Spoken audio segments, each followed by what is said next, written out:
Shauna, can you just don't talk to me? The only reason why I'm sitting next to you right now is because I have to film this video.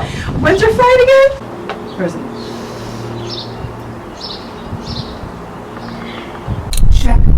Check it. What's up, kinfolk? Welcome back to my channel. Today is the day where we are filming the second sister Q&A. I asked you guys to ask us questions on Instagram on the picture of both of us. So we're gonna go ahead and answer those questions. So if you want to see what the questions are and what our answers are, then keep on watching. So let's begin. Let me start at the top.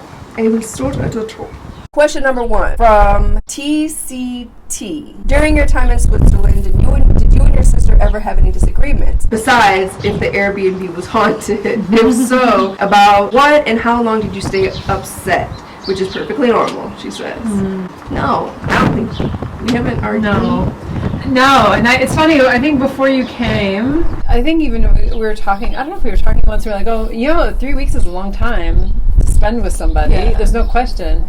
But I have to say, I was just saying to someone last night, Shauna's probably the easiest guest we've ever had, and probably one of the most beloved, because one, she's family, and she feels like family, and it's her presence, I mean, she's such, she's such a sweetheart. You're gonna make me cry. Well, go ahead then, girl, this is your channel. Yeah. No, she's such a sweetheart, and yeah, we don't agree on 100% of everything. Oh, we do agree on a lot of things. I think even if we have different perspectives that we're coming at a like an idea with, I think they're actually quite in agreement generally. Right. And I don't know. And I also think I don't feel like either of us take things really personally. No. And that's a big key to not having these long-lasting conflicts. Wouldn't you say? Right. Because nothing is really that serious. No. Right? There's nothing that is really that serious. And I also felt like we both were able to get some space whenever we wanted space. You would just, maybe you were in the basement sometimes a little. I mean, I don't know. I never felt Shauna's presence is not an overwhelming one, if that makes sense. Like, it's so wonderful to have her around. She's so comfortable to be with, and my whole family loves her. So I don't know what there would have been to be conflicted about. No. And I felt like if there were any instances where maybe I had a different perspective or you had a different perspective, you just shared it or I shared it, and we just kept going. Yeah, I just respected it and keep it moving. Yeah, I don't know. I can't think of any reason why we would have fought or anything that we would have fought about or disagreed enough to have had it last. Yeah, it's not worth it. I hope that answered the question. Yeah, I think it did. In my opinion.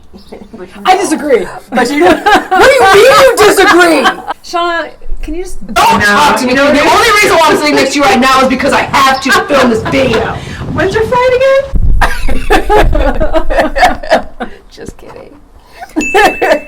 Alright. From Brit to Lovely, what languages does your sister and her kids speak? I think after 10 years I can safely say that that I speak some German. No, I speak English and German when I'm here. My kids speak Swiss German. So in Switzerland, actually this might be, I don't know if I said this in another video, but I'll say it again. There's 4 national languages in Switzerland. There's Swiss German, French, Italian, and a language called Romansh.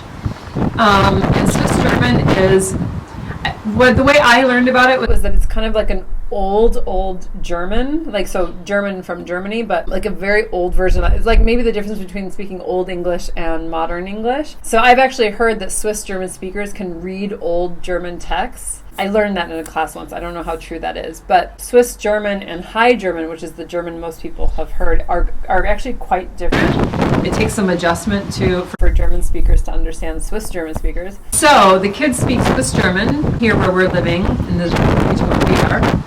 And then at school they speak High German. So that's actually the language of like writing. Most writing is in High German. Most media, newspapers, television, things like that. And then they're also learning French now this year. He speaks Swiss German, High German, English, and he speaks French as well.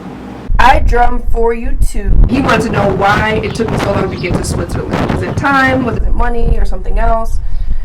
Good question, ShannaMarieB. That is a good question. Well, honestly, okay, so we met in 2014. I mean, coming to Switzerland is a big investment. Like it's so expensive to fly here. I don't know. I think there were when I first met her, like I was like, oh my gosh, like she's so great, but I don't think that I was really ready. Yeah, I wasn't ready.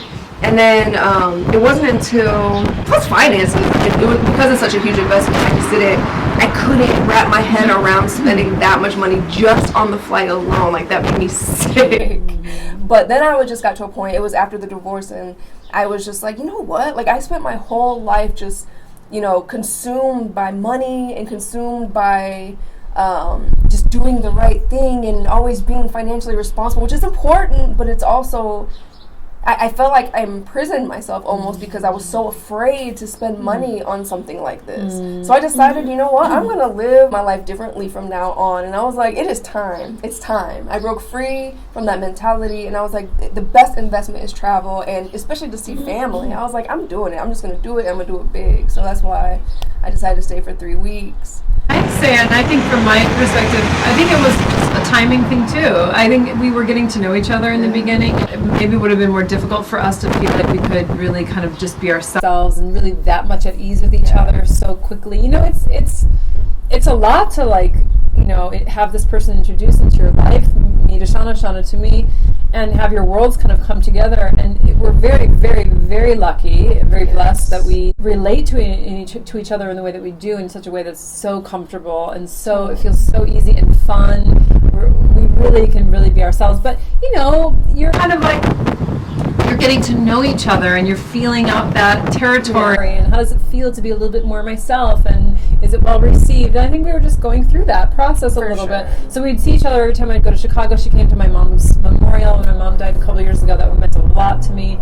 And I just slowly felt that we were getting to know each other more and more, and really, I mean, she was feeling so much like my family. I think by the time this year came around, it was just like, for sure, it just seemed so natural that would be something that would happen. Yeah, and then by the time we got to this point, I mean, we were in New York first. If you watch the vlogs, if you haven't watched the vlogs, then you go watch the vlogs. But it's not until you really share a space with someone, right? Yeah. I don't think that I felt really comfortable with her from the beginning, but there was a level. I'm like an onion. You have to kind of peel back layers. Yeah, sure. And in order to get to like the core of my silly, goofy, like ridiculous side, it takes.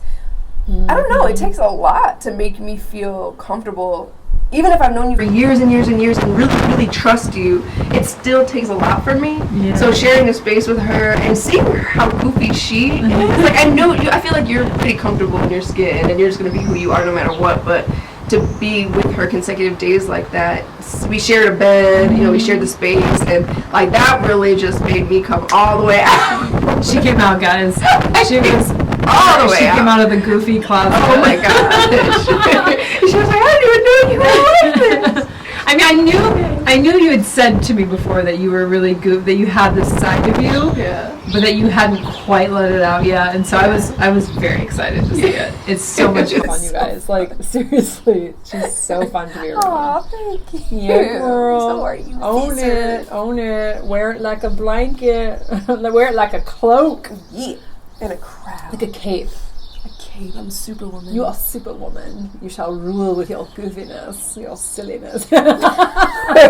Ursula Jones, do you plan on moving somewhere else or maybe to Switzerland to be close to your family? Good question. I have been really praying about that, honestly. Like, I am so surprised at how much I really love it. Honestly, if it wasn't for the fact that her and, you know, the kids and Daniel were here, like, I'd be like, no way. There's no way I would move here. But I feel like God, I don't know if it's God that put it on my heart, if it's just what I feel like I want. I don't know yet. But I can see myself coming here. I can see myself moving here part-time. Like, I wouldn't want to live here just period. I would want to have a place in the U.S. and a place here and be able to come back and visit regularly. But I just have to pray about that. I'm really thinking about it, and I just think it would be so awesome to be closer. Like, I don't know, this 3 weeks has been transforming for me. So maybe, I guess we'll see. It's gonna be a process. I'm really gonna have to take it to the Lord and ask him what he wants for me But I don't know. I have a lot of peace about the idea of it. So stay tuned. Stay tuned indeed. And subscribe to find out. Have you ever thought about becoming a real estate agent? You can make a lot of money. I actually wanted to do that long time ago, like back in 2002 when I moved to Indiana. But I don't know. I don't know. I guess it could be something that I do in the future, but for now, probably not. G. Brittany, if you both can travel together somewhere else, where would you guys travel? And would it be more of a hiking travel?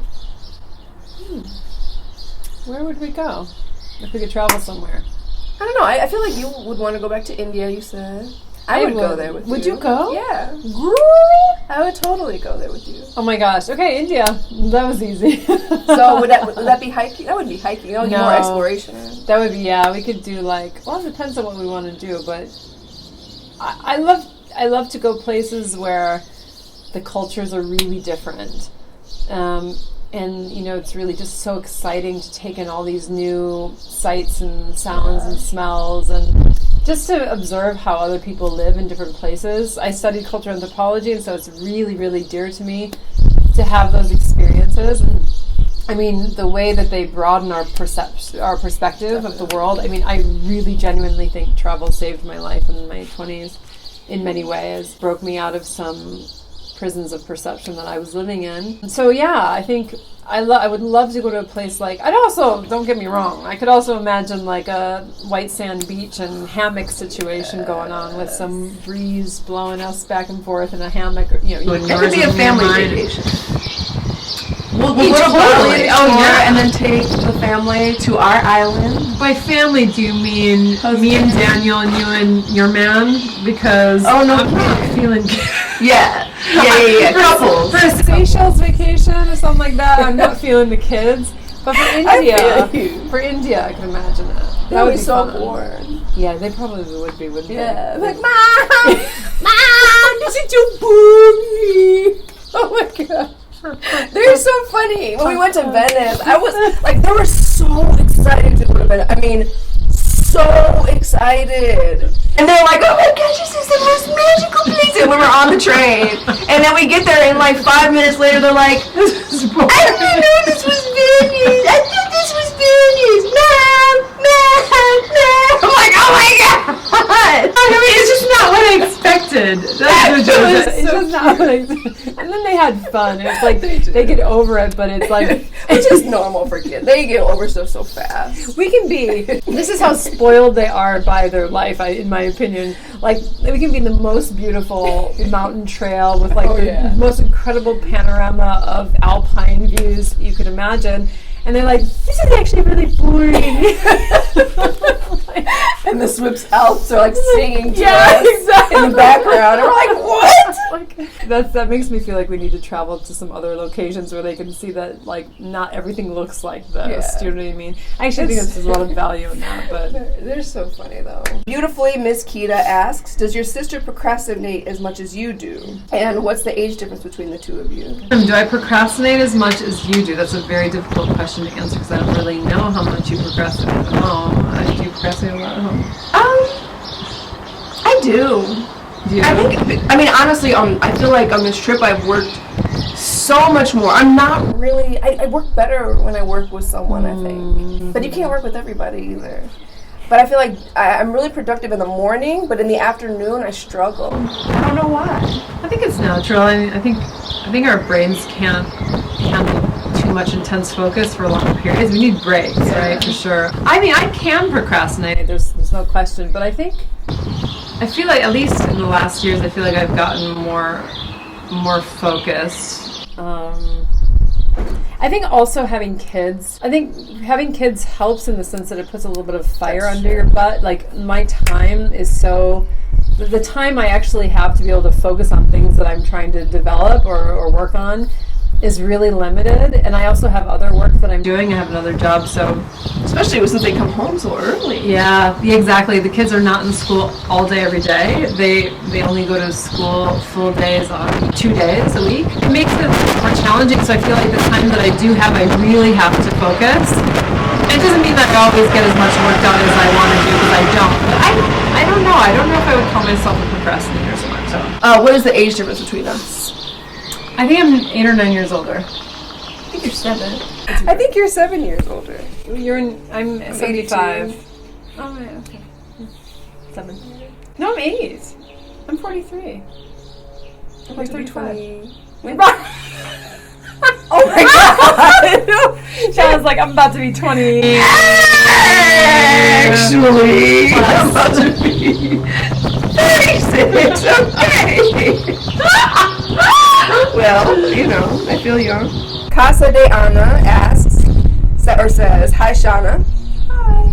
Your sister is very intelligent. What is her educational background?" I think I took a pretty unconventional route through my education. I did my bachelor's in comparative religion and politics, actually, for my bachelor's degree, but it was through this program that no longer exists, actually. It was associated with Long Island University, and it was called the Friends World Program. So I traveled to different locations around the world. I studied at their location in England. They had 7 centers around the world. And I actually went to their England location first. And it was really cool. It was a program that really encouraged like cultural immersion and experiential learning. So I did really interesting things like worked at the Transport and General Workers Union in London, and we did conflict resolution in Northern Ireland, things like that. It was really interesting. And then I spent like 4 months in New Zealand. I mean, it was a really cool program. I would encourage that kind of education for anyone who really loves to learn, but isn't just interested in acquiring knowledge just for the sake of it. Do you know what I mean? Who isn't just interested in like reading a book and having that information, but really wants to know how it informs their experience of being human. I guess that was what was really important to me. So I studied for 4 months in New Zealand. I studied Maori religion and culture and mythology there. And then that was my bachelor's. Oh, and then I did this study of the rise of Yahwist monotheism in the Levant. Anyway, and then I went on to do a year studying the ancient Near East at the School of Oriental and African Studies in London, and there I studied like Akkadian and Sumerian.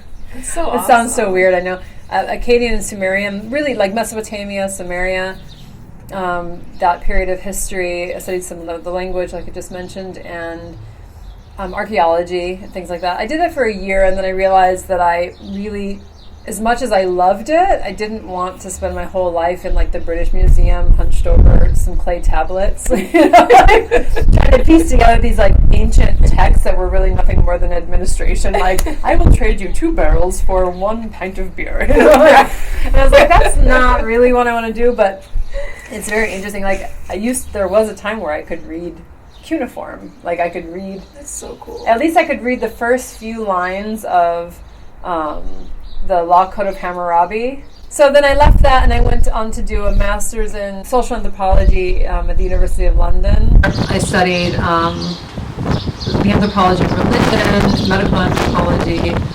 I'm really interested in like culture and like human human social structures and human nature and social groups and things like that. So, and then I did do a year and a half of a PhD, but I didn't finish that because I realized after a while that I didn't want to stay in academia. I love research. That's why I'm always reading. I'm always interested in ideas.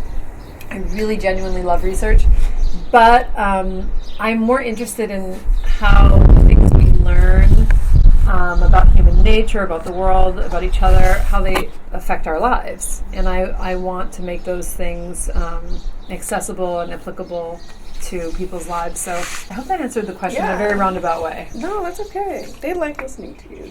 Another question. Also, she seems very confident. To what in her upbringing does she attribute it to?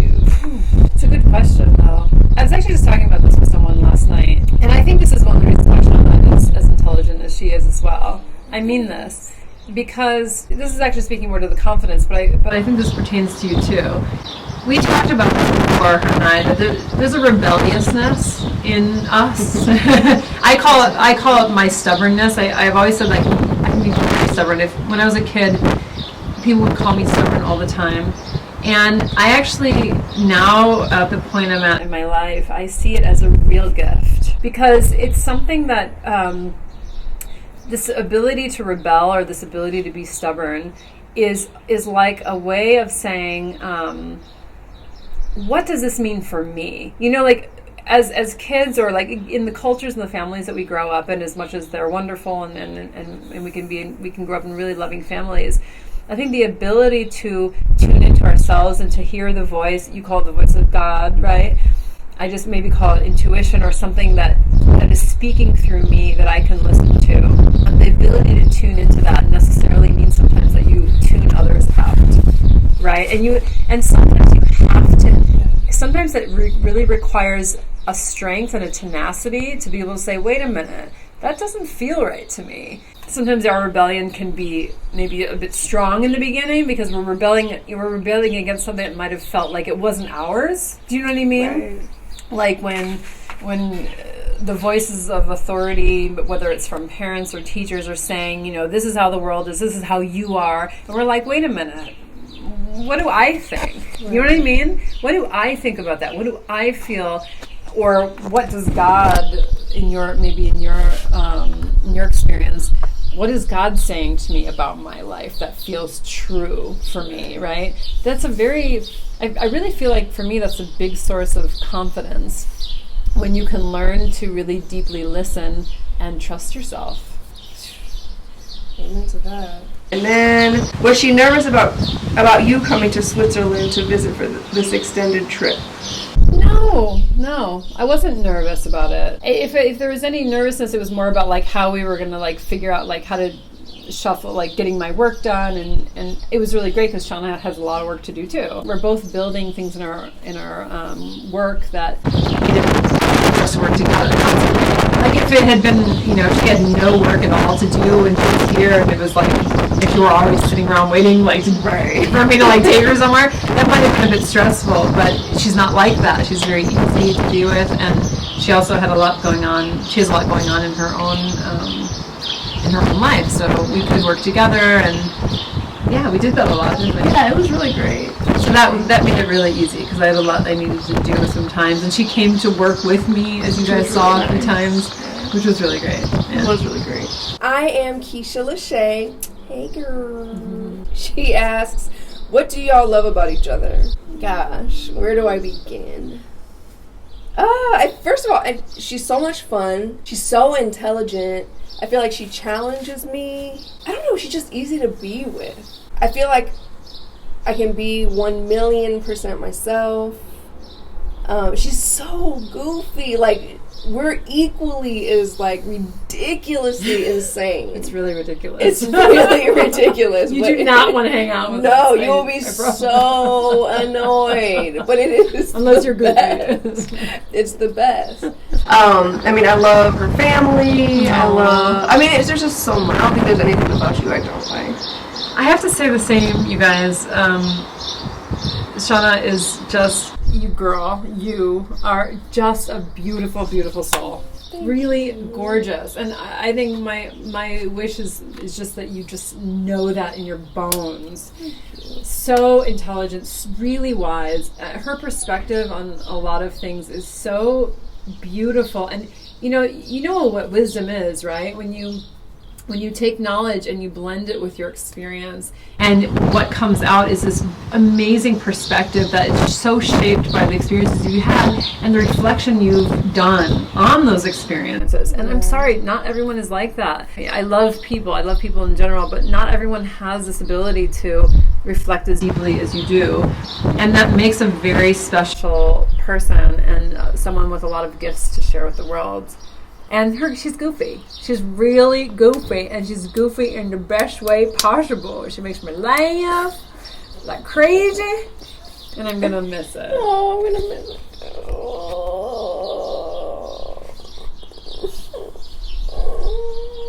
Okay, she's coming back soon. Yes, we're good. We're all good.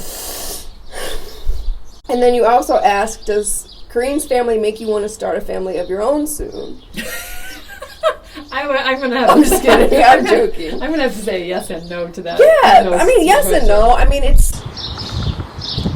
would say more yes than no, though. I mean, the kids are they're crazy in the best way. But oh my gosh. But I mean, it's just they're so sweet. Like they're like little Sour Patch Kids. No. Like I mean, I would say that they're more sweet than they are sour. Yeah. I think the only time that I was just like, oh my god, was on the way to Italy. I knew it. I knew she was going to say I was like, oh, because they were literally like, "Are we there yet, Mom? Mom, every minute Mom. it felt like. Mom." That was the only thing. But even still, like they're just the sweetest hearted children. It's like abnormal. They're more sensitive, I think, than the average child. Oh, really? I feel like I don't think I've never seen a kid or children with so much empathy. I don't know. They're just so sweet. So I think that, and then seeing the family dynamic. I mean, first of all, watching you and Daniel sing together karaoke was just like the cutest thing ever. And then watching, you guys sing with the kids, and then watching Daniel sing with, Olivia and her friend, and like I was like, I do want that. Like I do want that. So it did make it a little bit more than before. So, because after I got divorced, I was like, I don't want kids, I don't want a husband, I don't even want to date anybody. F men. But now, like I can see myself with that. So She'd make a great mom. I'm just saying. the kids will be so embarrassed by me. Because I will torture them in the best way possible. You will, but they'll be so grateful because if there's one, like, I feel like if there's one ingredient in a family dynamic that is, and I'm so grateful that it's in that Daniel is like that too. It's playfulness. Yeah. It's just like levity, just lightheartedness and fun, and not taking ourselves seriously all the time. It feels so good. That makes for a happy home, I think. For sure. It's fun to be around people who have fun. Absolutely. That is the truth. Debbie B asks, since she's also Jason's sister, is it taking more time for them to bond? Or is it a girl thing that you and your sister are closer? I adore Jason. I really, really do. And he feels like my brother too. I think like I have a brother I grew up with who I love so much, but they're just less communicative, and Well, that's what I don't want to make any broad generalizations about men and women, but I will say they definitely don't disprove these stereotypes. No, they just. I mean, Jason's so sweet. He reached out to me on my birthday. Actually, I just saw this message a while ago, and he's such a sweetheart. Really, he really feels like my brother. Jimmy does too. Actually, I mean, when I'm with them, they feel like family to me. But I will say, Shanna. I mean, just maybe because of the nature of who we are and how we communicate, we've just maybe made more of an effort to get that time in. But, they feel just as much like brothers to me. Gurney Bandit, I hope I said that right. What does she do for a living? I've been trying to figure it out. Meditation guru? That's a very good question. I am a meditation and mindfulness teacher. I did a certification in that. Like I said, I have this other background in anthropology and research and things like that.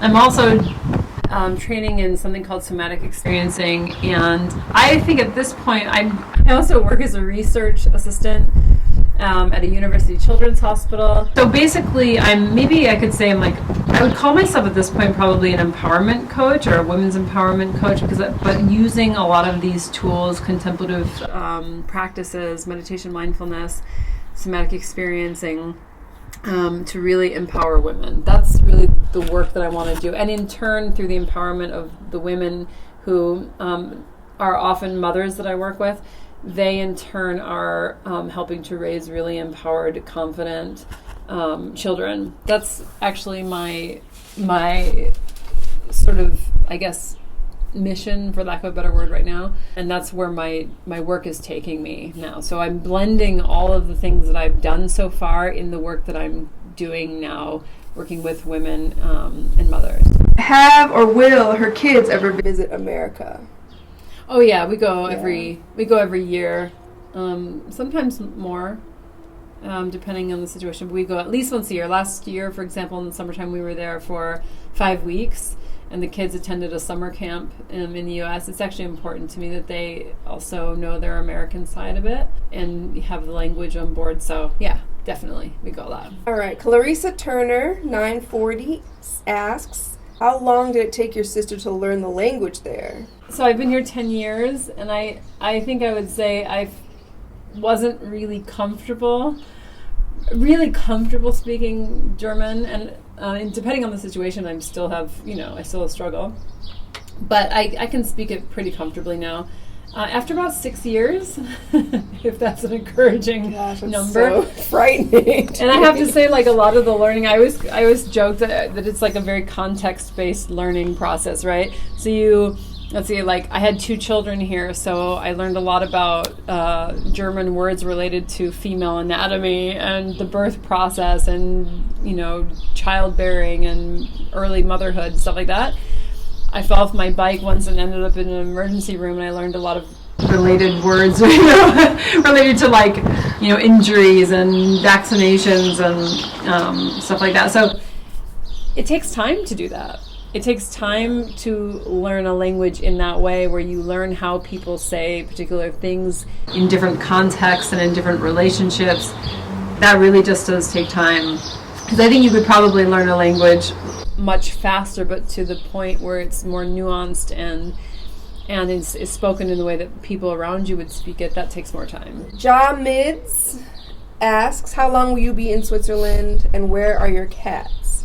I have been in Switzerland for 3 weeks. I leave tomorrow. And the cats are at my house. Jason has been staying at my house and taking care of them for me, which I greatly appreciate. Thanks, Jason. Yeah, I really miss my babies. I'm excited to see them and my guy. But I'm really sad to leave. I'm not happy about going. I am Keisha Lachey asks another question. She asks, what are the likes and dislikes about Switzerland? The differences between the U.S. and Switzerland. Jeez. Okay, this is like something I've said. You have to please take into consideration these are kind of like broad generalizations, because there are always exceptions. But when I came here, I'm from the U.S. I'm from Chicago. I think generally Chicago is considered to be a pretty friendly place where it's pretty easy to like connect with people. Yeah. But having said that, it's also, those connections can be somewhat superficial as well. They can go deeper, but I think a lot of the criticism people say about the U.S. is that often that people can feel disingenuous, like, hey, you're my new best friend, and the next day they're like, who are you? But, I came here and I was really enthusiastic and I had a lot of energy and I was like, this is so much fun, and I'm in Europe and wow and yay. And people were like, tone it down. I still sometimes get that, I won't lie. Sometimes I feel like people have, like, they feel my energy is really big compared to what normally people would allow themselves to express here.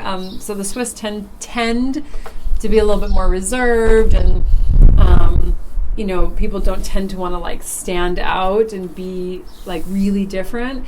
I used to say that it's almost, I feel like, okay, this is going to be a little bit maybe difficult to explain, but in the U.S., I feel like the U.S. has so much energy, and like in a really, like it's a beautiful, vibrant, energetic place. And I feel like that energy can go one of 2 ways sometimes, and it does. It can be very destructive in many ways, so we have a lot of tension, there's a lot of aggression and often violence in many areas of the U.S. But on the other hand, that energy can be so creative and innovative and just fun, and there's so much that I love about the U.S. and about Americans in general. And here you have kind of this situation where the culture feels very safe, very stable, very kind of ordered, and in a way that's really nice, because when I came here, I started to relax. Like, I felt like, especially where we live now, I felt like I can trust that people genuinely are not, are not trying to, like, harm you. You don't generally have to worry about theft or crime. I'm not saying it doesn't exist at all here, but I'm just saying it's not something that ever concerns me, right? Like in Chicago, I would never leave my bicycle unlocked anywhere for a second. And here it's okay. Our bicycles are actually always unlocked. When I first moved here, my husband always left the door unlocked, and I was like, "Eee!" I'm from Chicago, and I'm like, you can't get that out of me right away. So, but at the same time, I think almost as a consequence of that, or the price of that feeling of pervasive trust in the society, you have to have a high level of conformity. Does that make sense? So that I think people genuinely have to exist within and abide by the same rules to a greater extent than what I've experienced in the U.S. But that means also not too much eccentricism, not too much difference. Does that make sense? Yeah. It doesn't mean there aren't really creative people here. Don't get me wrong, there are, but just not to the extent that you would see in the U.S., in my opinion. But, I think what I got when I came here was a place where I could really feel just at ease and comfortable and really trust, the community and the people within it. So does that make sense what I said? Yeah, it does make sense. I haven't really gotten to know a lot of people here to know their level of creativity, but I feel like, Switzerland is very, very relaxed. I actually really appreciate how comfortable it is. And also, I'm only here for 2 weeks, so for me, but what I've noticed, I feel like it's more fair. I feel like they're more caring. People are more caring to each other. Just in general, like overall. Customer service is really great here, I feel like, for the most part. They take care of their employees. And stuff like that I just really truly appreciate, I think, more than anything else. But waitresses and waiters, we went to a restaurant and I was gonna leave a tip and there was no space for it, and I was like, oh my gosh, I'm so sorry, I'm gonna find a way to get you some money. She was like, no, don't worry about it. And I thought she was just being nice, like, oh, don't worry about it. I'm like, no, I'm gonna make sure to get you something. And Kareem was like, no, they get a really good wage here. It's actually, considered almost rude to tip them too much. And I was just like, really? They can survive off of waitressing?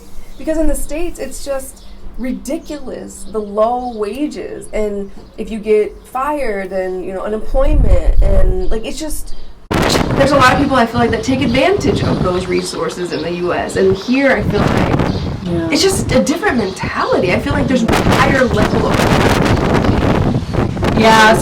here. We have a different social system.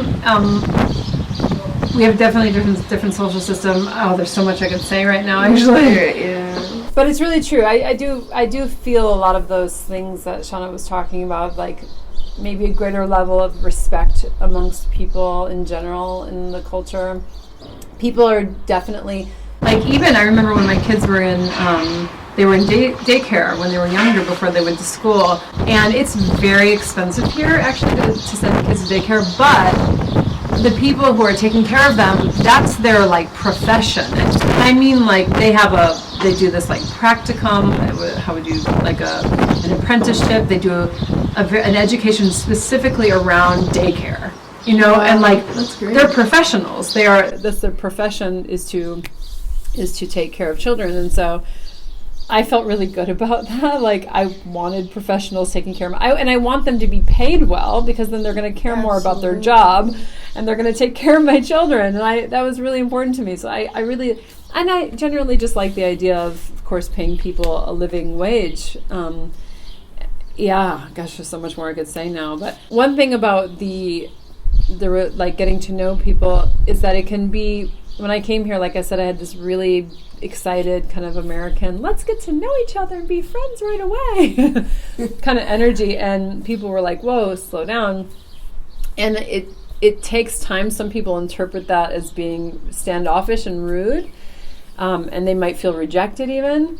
But what I slowly began to learn was that actually it's another way of just more slowly getting to know somebody. And you know, I think the friendships evolve more slowly here, but they say that once you make a Swiss friend, you make them for life. So there's a very high degree of like loyalty maybe, but there's a slower boundary building process. Yeah, and I appreciate that because I feel like I'm more like them than I am like, I want to be your friend. I'm like, I don't know you.